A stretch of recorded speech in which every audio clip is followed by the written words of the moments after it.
രാജ്യത്തെ ഏറ്റവും വലിയ നികുതി പരിഷ്കാരമായ ചരക്കു സേവന നികുതി നിലവിൽ വന്നു. പാർലമെന്റിൽ കൂടിയ ചടങ്ങിൽ രാഷ്ട്രപതി പ്രഖ്യാപനം നടത്തി. GST ഇന്ത്യയുടെ ഭാവി നിർണ്ണയിക്കുമെന്ന് പ്രധാനമന്ത്രി പറഞ്ഞു. അതേസമയം പ്രതിപക്ഷ പാർട്ടികൾ സമ്മേളനം ബഹിഷ്കരിച്ചു.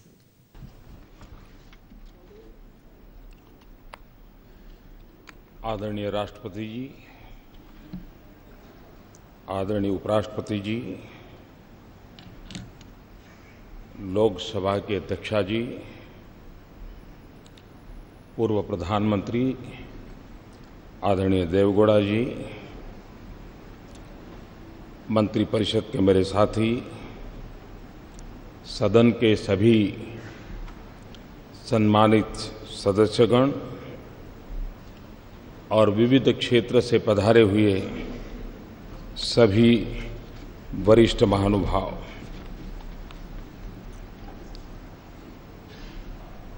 राष्ट्र के निर्माण में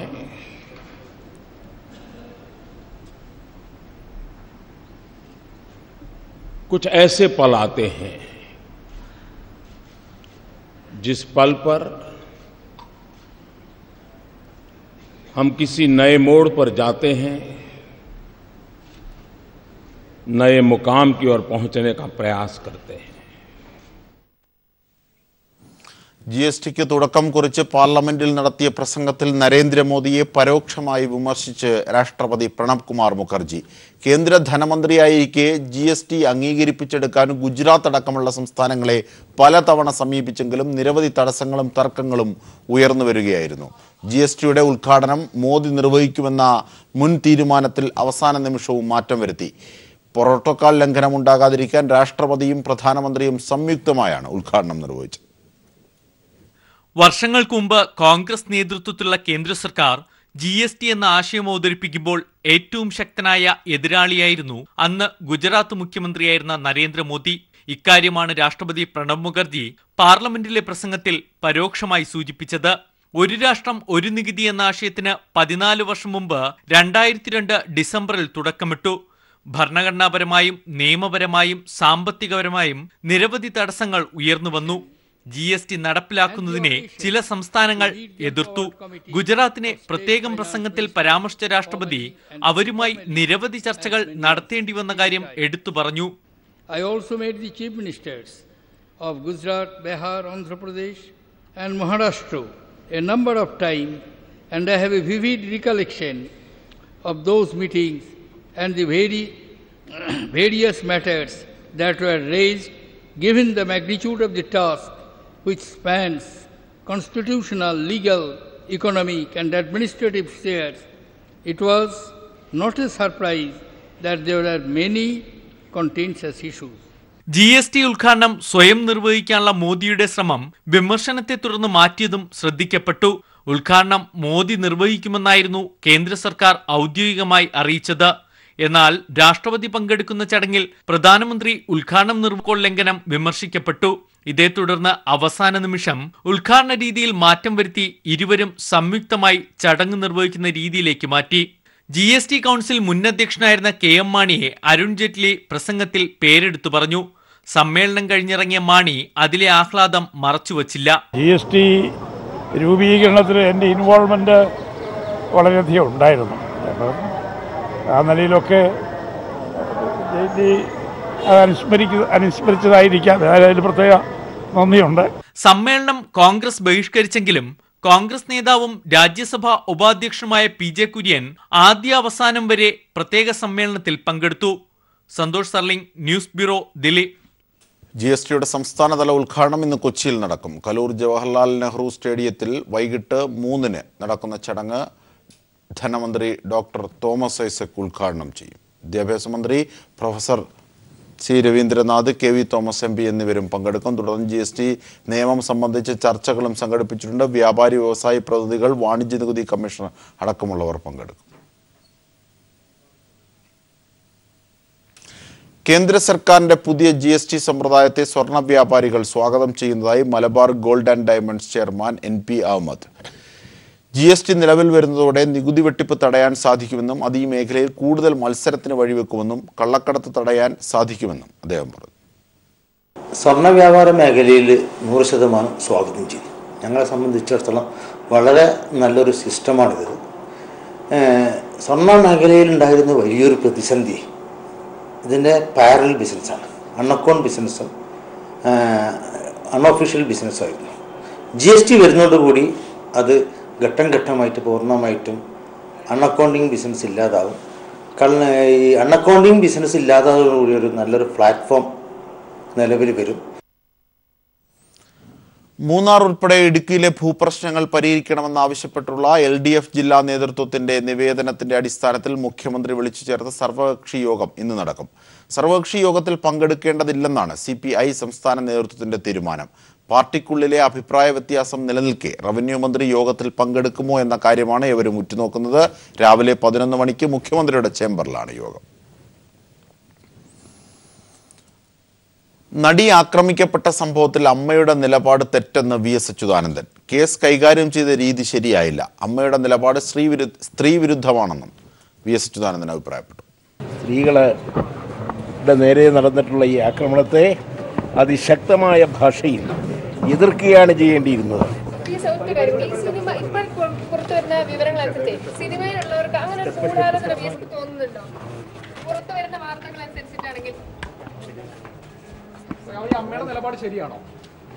അമ്മയുടെ അടക്കം സ്ത്രീകളുടെ കാര്യത്തിൽ എടുത്തിട്ടുള്ള സമീപനം വളരെ തെറ്റാണ്. നടി ആക്രമിക്കപ്പെട്ട കേസിൽ പൾസർ സുനിയുടെ സഹതടവുകാരനായിരുന്ന ജിൻസന്റെ രഹസ്യമൊഴി രേഖപ്പെടുത്തി. ആലുവ മജിസ്ട്രേറ്റ് കോടതിയിലാണ് മൊഴി രേഖപ്പെടുത്തിയത്. നടി ആക്രമിക്കപ്പെട്ട സംഭവത്തിന് പിന്നിൽ ഗൂഢാലോചനയുണ്ടെന്ന് ജയിലിൽ വെച്ച് സുനി ജിൻസനോട് വെളിപ്പെടുത്തിയിരുന്നു. പൾസർ സുനിയും ജിൻസനും കാക്കനാട് ജയിലിൽ ഒരുമിച്ച് കഴിയവേ നടിയെ ആക്രമിച്ച സംഭവത്തെക്കുറിച്ച് സുനി ചില കാര്യങ്ങൾ ജിൻസനോട് വെളിപ്പെടുത്തിയിരുന്നു. സംഭവത്തിന് പിന്നിൽ ഗൂഢാലോചനയുണ്ടെന്നും തന്നെ ഏൽപ്പിച്ച കൊട്ടേഷൻ പ്രകാരമാണ് നടിയെ ആക്രമിച്ചതെന്നും സുനി ജിൻസനോട് പറഞ്ഞിരുന്നു. സിനിമാ മേഖലയിലുള്ളവർക്ക് സംഭവവുമായി ബന്ധമുണ്ടെന്നും ജിൻസനോട് വെളിപ്പെടുത്തിയിരുന്നു. ഇക്കാര്യം അറിഞ്ഞ ജയിൽ സൂപ്രണ്ട് അന്വേഷണ സംഘത്തെ വിവരമറിയിച്ചു. തുടർന്ന് അന്വേഷണ സംഘം ജിൻസനെ ചോദ്യം ചെയ്തപ്പോൾ സുനി പറഞ്ഞ കാര്യങ്ങൾ വ്യക്തമാകുകയും ചെയ്തു. ഇതേ തുടർന്നാണ് കോടതിയിൽ ജിൻസന്റെ രഹസ്യമൊഴി രേഖപ്പെടുത്താൻ അന്വേഷണ സംഘം തീരുമാനിച്ചത്. അന്വേഷണ സംഘത്തിന്റെ അപേക്ഷ പരിഗണിച്ച കോടതി രഹസ്യമൊഴിയെടുക്കാൻ അനുമതി നൽകുകയും ചെയ്തു. ഈ സാഹചര്യത്തിലാണ് ആലുവ കോടതിയിൽ ജിൻസന്റെ മൊഴി മജിസ്ട്രേറ്റ് രേഖപ്പെടുത്തിയത്. മൊഴിയെടുക്കൽ 2 മണിക്കൂറിലേറെ നീണ്ടു. പൾസർ സുനി തന്നോട് പറഞ്ഞ കാര്യങ്ങളെല്ലാം കോടതിയിൽ പറഞ്ഞിട്ടുണ്ടെന്ന് ജിൻസൺ പറഞ്ഞു. നിർണായക സാക്ഷിയായ ജിൻസന്റെ രഹസ്യമൊഴി രേഖപ്പെടുത്തിയത് കേസ് അന്വേഷണത്തിന് ഏറെ സഹായകമാകുമെന്നാണ് അന്വേഷണ സംഘം കരുതുന്നത്. News bureau, Kochi. നടി ആക്രമിക്കപ്പെട്ട കേസിൽ വ്യക്തമായ നിലപാടെടുക്കാത്ത അമ്മയ്ക്കെതിരെ ഒളിയമ്പുമായി സിനിമയിലെ വനിതാ സംഘടന വുമൺ കളക്റ്റീവിന് സിനിമ. ആമയും മുയലും തമ്മിൽ നടത്തിയ മത്സരത്തിൽ തങ്ങൾ ആമയ്ക്കൊപ്പമാണെന്ന് WCC. ഫേസ്ബുക്കിലൂടെയായിരുന്നു സംഘടനയുടെ പ്രതികരണം.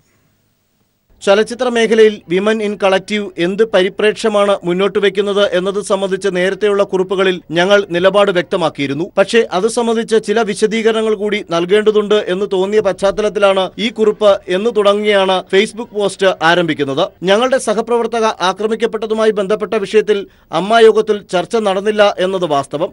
പോലീസ് അന്വേഷണം നടത്തിക്കൊണ്ടിരിക്കുകയും കേസ് കോടതിയിലെത്തുന്നതിൻ്റെയും പ്രാഥമിക തലം വരെ എത്തി നിൽക്കുകയും ചെയ്യുന്ന ഒരു വിഷയം ഒരു സംഘടനയുടെ ജനറൽ ബോഡി യോഗത്തിൽ ചർച്ച ചെയ്യുന്നതിന്റെ അസാംഗത്യം മാധ്യമ സമൂഹത്തിന് തികച്ചും ബോധ്യമുള്ളതാണ് എന്നാണ് ഞങ്ങളുടെ വിശ്വാസം. ഈ നാട്ടിലെ നിയമനീതിന്യായ സംവിധാനങ്ങളിൽ വിശ്വാസമുള്ള അമ്മയും WCCയും ഇക്കാര്യത്തിൽ അവരവരുടേതായ ഔചിത്യം പാലിച്ചു എന്നും ഞങ്ങൾ കരുതുന്നു.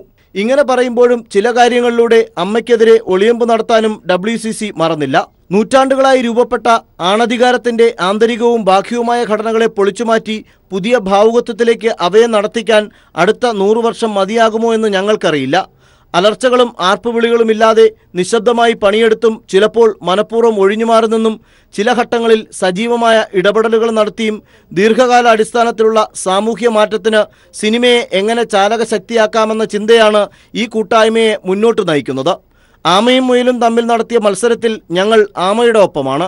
കലയും രാഷ്ട്രീയവും രണ്ടല്ല എന്ന് വിശ്വസിക്കുന്ന സുമനസ്സുകൾ ഞങ്ങൾക്കൊപ്പമുണ്ട് എന്ന വിശ്വാസത്തിൽ വിമൻ ഇൻ കളക്റ്റീവ് പ്രവർത്തകർ നിലനിൽക്കുന്നു എന്നും ഫേസ്ബുക്ക് പോസ്റ്റിൽ പറയുന്നു.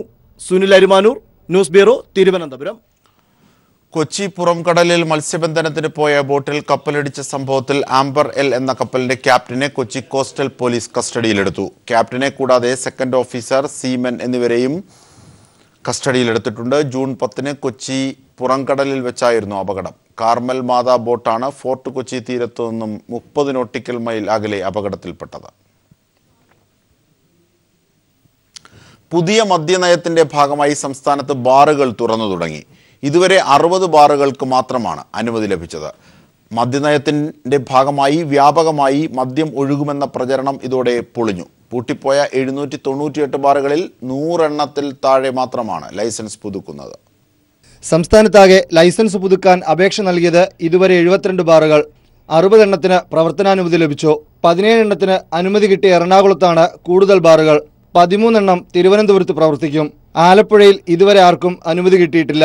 വയനാട്ടിൽ 2 ബാറുകൾ പ്രവർത്തിക്കും. ഇന്ന് ഡ്രൈഡേ ആയതിനാൽ ബാറുകൾ പ്രവർത്തിക്കില്ല. അനുമതി ലഭിച്ച ചില ബാറുകൾ ഇന്നലെ വൈകുന്നേരം പ്രവർത്തിച്ചു തുടങ്ങി. ഇത്രയും നാളെ പാടിച്ചാണ് കുടിക്കണത്. ഇപ്പൊ നല്ല ഹാപ്പിയായിട്ട് ഇവിടെ നിന്ന് കുടിക്കാം, സുഖമായിട്ട് കുടിക്കാം, നല്ല നല്ല AC ആയിട്ട് കുടിക്കാം. മറ്റേ കട്ടക്കാലിൽ കിടന്ന പലിത് കുടിക്കും, അവർ പൈസ ലാഭം.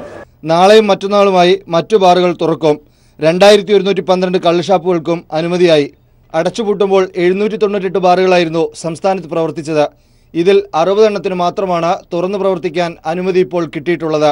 പുതിയ മദ്യനയം വ്യാപക മദ്യമൊഴുക്കിന് കാരണമാകുമെന്ന പ്രചരണം ഇതോടെ പൊളിയുകയാണ്. വാർത്തകളിലേക്ക്. എയർ ഇന്ത്യയെ സ്വകാര്യവൽക്കരിക്കാനുള്ള നീക്കത്തിൽ നിന്നും കേന്ദ്ര സർക്കാർ പിന്തിരിയണമെന്ന് CPIM. രാജ്യ താൽപര്യത്തിന് വിരുദ്ധമായ കേന്ദ്ര സർക്കാരിന്റെ സ്വകാര്യവൽക്കരണ നയത്തിന്റെ ഭാഗമാണ് എയർ ഇന്ത്യയെ വിൽപ്പനയ്ക്ക് വെച്ചിരിക്കുന്നതെന്നും CPIM പോളിറ്റ് ബ്യൂറോ കുറ്റപ്പെടുത്തി. സ്വകാര്യ കമ്പനികളെ സഹായിക്കുന്നതാണ് കേന്ദ്ര സർക്കാരിന്റെ തീരുമാനമെന്നും PB ചൂണ്ടിക്കാട്ടി. പൊതുമേഖലാ സ്ഥാപനമായ എയർ ഇന്ത്യയെ സ്വകാര്യവൽക്കരിക്കാനുള്ള കേന്ദ്ര സർക്കാർ തീരുമാനത്തെ ശക്തമായി എതിർക്കുന്നതായി CPIM പോളിറ്റ് ബ്യൂറോ വ്യക്തമാക്കി. ഈ തീരുമാനം പൊതുപണം സംരക്ഷിക്കാനല്ല, മറിച്ച് കോർപ്പറേറ്റുകളെ സഹായിക്കാനാണ്. വിൽപ്പനയ്ക്ക് മുമ്പായി എയർ ഇന്ത്യയുടെ 30,000 കോടി രൂപയുടെ കടബാധ്യത എഴുതിത്തള്ളാനുള്ള നീക്കവും ഏറ്റെടുക്കുന്ന സ്വകാര്യ കമ്പനിക്ക് വൻ നേട്ടമുണ്ടാക്കി കൊടുക്കുക ലക്ഷ്യം വച്ചാണ്. എയർ ഇന്ത്യ ലാഭം നേടിത്തുടങ്ങുന്ന ഘട്ടത്തിലാണ് കേന്ദ്ര സർക്കാർ വിൽപ്പനയ്ക്ക് ഒരുങ്ങുന്നത്. 2015-2016 വർഷത്തിൽ എയർ ഇന്ത്യ 105 കോടി രൂപ ലാഭം നേടി. 2016-2017 വർഷത്തിൽ 300 കോടി രൂപ ലാഭം നേടുമെന്ന് പ്രതീക്ഷിക്കുകയും ചെയ്യുന്നു. ഇങ്ങനെയൊരു സാഹചര്യത്തിൽ വിൽപ്പന നടത്തുന്നത് നല്ല ഉദ്ദേശത്തോടെയല്ല, കേന്ദ്രം ഭരിച്ച സർക്കാരുകളുടെ തെറ്റായ തീരുമാനങ്ങൾ കാരണമാണ് എയർ ഇന്ത്യ നഷ്ടത്തിലായത്.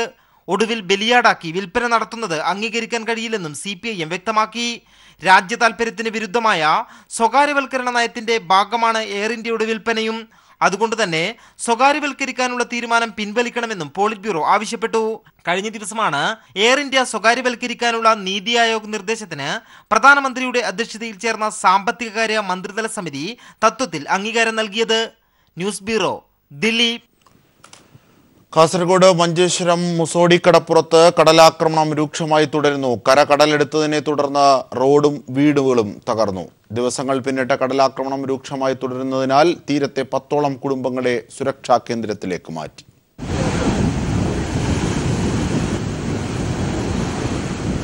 കാസർഗോഡ് മഞ്ചേശ്വരം മുസോടി കടപ്പുറത്ത് കഴിഞ്ഞ 4 ദിവസമായി കടലാക്രമണം ശക്തമായി തുടരുകയാണ്.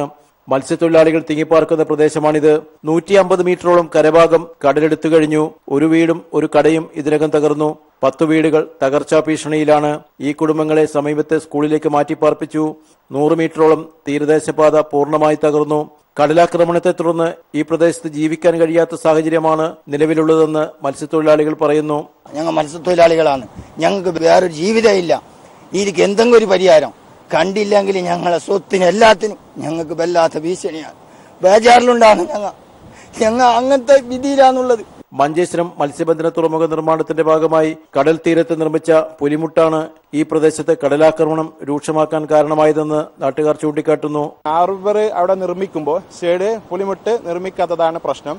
പി കരുണാകരൻ MP കാസർഗോഡ് ജില്ലാ കലക്ടർക്ക് നൽകിയ നിർദ്ദേശത്തെ തുടർന്ന് റവന്യൂ ഉദ്യോഗസ്ഥർ സ്ഥലത്തെത്തി സുരക്ഷാ നടപടികൾ സ്വീകരിച്ചു. CH കുഞ്ഞമ്പു മഞ്ചേശ്വരം MLA ആയിരിക്കെ നബാർഡ് സഹായത്തോടെ ഈ പ്രദേശത്ത് കടൽപ്പത്തി നിർമ്മാണത്തിന് പദ്ധതി ആവിഷ്കരിച്ചിരുന്നു. എന്നാൽ മത്സ്യബന്ധന ബോട്ടുകൾക്കും തോണികൾക്കും പദ്ധതി കരക്കെടുക്കുവാൻ പ്രയാസം സൃഷ്ടിക്കുമെന്ന ആക്ഷേപത്തെ തുടർന്ന് തുടർ നടപടികൾ നിർത്തിവെക്കുകയായിരുന്നു. News bureau, Kasaragod. സംസ്ഥാന പോലീസ് മേധാവിയായി DGP ലോക്നാഥ് ബെഹ്റ വീണ്ടും ചുമതലയേറ്റു. പോലീസ് ആസ്ഥാനത്തെത്തി ബെഹ്റ ഔദ്യോഗിക രേഖകളിൽ ഒപ്പുവെച്ച ശേഷം സെൻകുമാറിൽ നിന്ന് ബാറ്റൺ സ്വീകരിച്ചാണ് വീണ്ടും പോലീസ് മേധാവിയായി സ്ഥാനമേറ്റത്. നടി ആക്രമിക്കപ്പെട്ടതുമായി ബന്ധപ്പെട്ട കേസിൽ അന്വേഷണ പുരോഗതി ഉടൻ വിലയിരുത്തുമെന്നും പക്ഷപാതമില്ലാതെ അന്വേഷണം ഉണ്ടാകുമെന്നും ബെഹ്റ പറഞ്ഞു.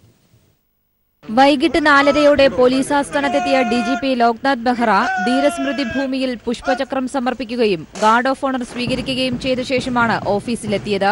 തുടർന്ന് ഔദ്യോഗിക രേഖകളിൽ ഒപ്പുവെച്ച ശേഷം പടിയിറങ്ങുന്ന ഡിജിപി ടി.പി. സെൻകുമാറിൽ നിന്ന് ബാറ്റൺ സ്വീകരിച്ചാണ് വീണ്ടും സംസ്ഥാന പോലീസ് മേധാവിയായി ബെഹ്റ സ്ഥാനമേറ്റത്.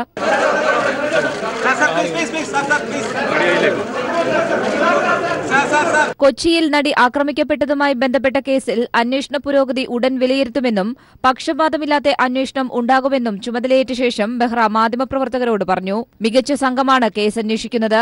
അന്വേഷണം മികച്ച നിലയിലാണ് മുന്നോട്ടു പോകുന്നതെന്നും ബെഹ്റ വ്യക്തമാക്കി. As I said, that investigation is my passion.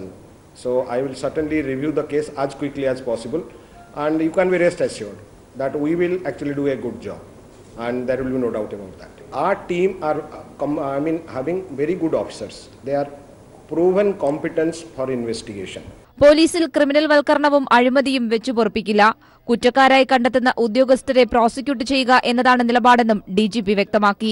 നിലവിൽ വിജിലൻസ് ഡയറക്ടറുടെ സ്ഥാനവും ബെഹ്റയാണ് വഹിക്കുന്നത്. സർക്കാർ തന്നെ ഏൽപ്പിച്ച ചുമതലകൾ പ്രൊഫഷണലായി ചെയ്യുമെന്നും ബെഹ്റ കൂട്ടിച്ചേർത്തു. രണ്ടാം വരവിൽ 55 ദിവസം പോലീസ് മേധാവിയായി ഇരുന്ന ഡിജിപി ടി.പി. സെൻകുമാർ സന്തോഷത്തോടെയാണ് തന്റെ പടിയിറക്കമെന്ന് പ്രതികരിച്ചു. അവസാനമായി പോലീസ് സേനയുടെ ഗാർഡ് ഓഫ് ഓണർ സ്വീകരിച്ചായിരുന്നു സെൻകുമാറിന്റെ മടക്കം. News bureau, Thiruvananthapuram. നവദമ്പതിമാരായ MLA ശബരിനാഥനും സബ് കളക്ടർ ദിവ്യ എസ് അയ്യർക്കും മംഗളാശംസകൾ അർപ്പിക്കാൻ സാമൂഹിക സാംസ്കാരിക രാഷ്ട്രീയ രംഗത്തെ പ്രമുഖരുടെ നീണ്ട നിരയാണ് ഇന്നലെ എത്തിയത്. ഗവർണറും മുഖ്യമന്ത്രിയും മന്ത്രിമാരും നിയമസഭാ സാമാജികരും ഉൾപ്പെടെയുള്ളവർ വൈകിട്ട് നടന്ന വിവാഹ സൽക്കാരത്തിൽ പങ്കെടുത്തു. അരുവിക്കരയിൽ ഇന്നാണ് വിവാഹ സൽക്കാരം നടക്കുക. ഇന്നലെ രാവിലെ തക്കല കുമാരകോവിലായിരുന്നു വിവാഹം.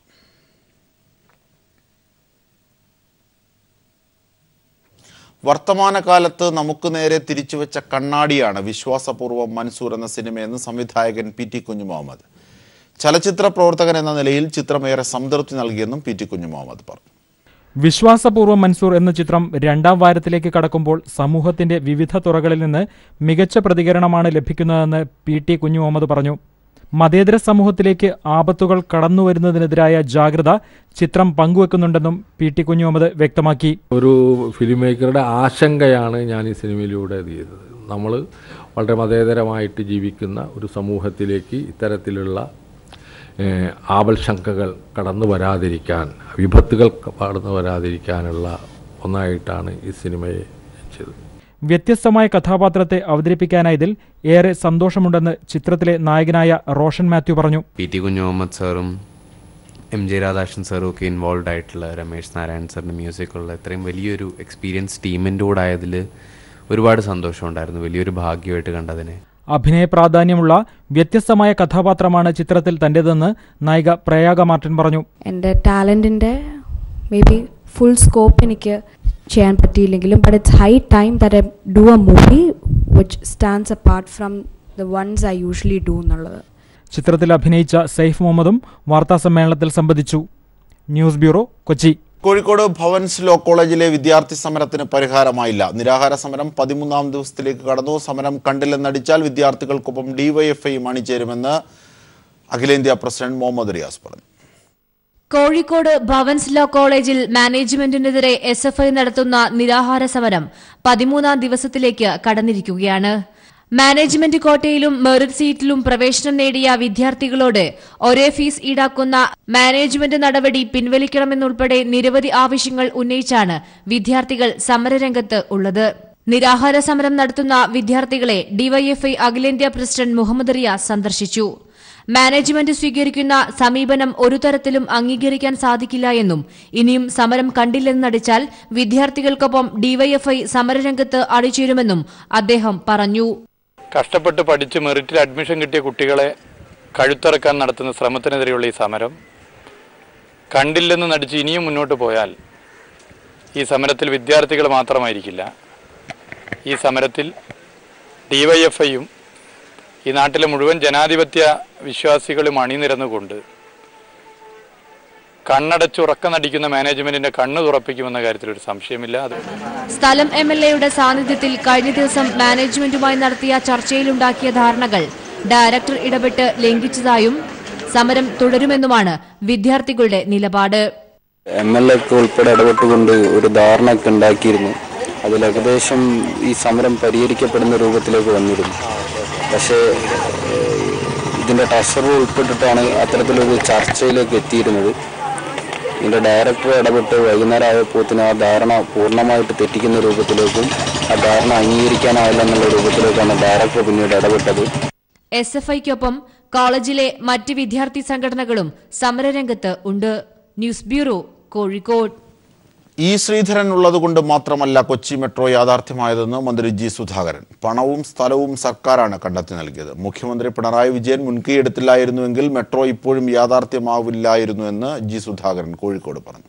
ശ്രീധരനാണ് ചെയ്തത്, ശ്രീധരൻ മാത്രമാണ് അതിന് പൈസ കൊടുത്ത ഗവൺമെന്റ്. ഞങ്ങളുടെ കേരള ഗവൺമെന്റ് അല്ലേ, ഞങ്ങളുടെ ഗവൺമെന്റ് അല്ലേ പൈസ കൊടുക്കുന്നത്.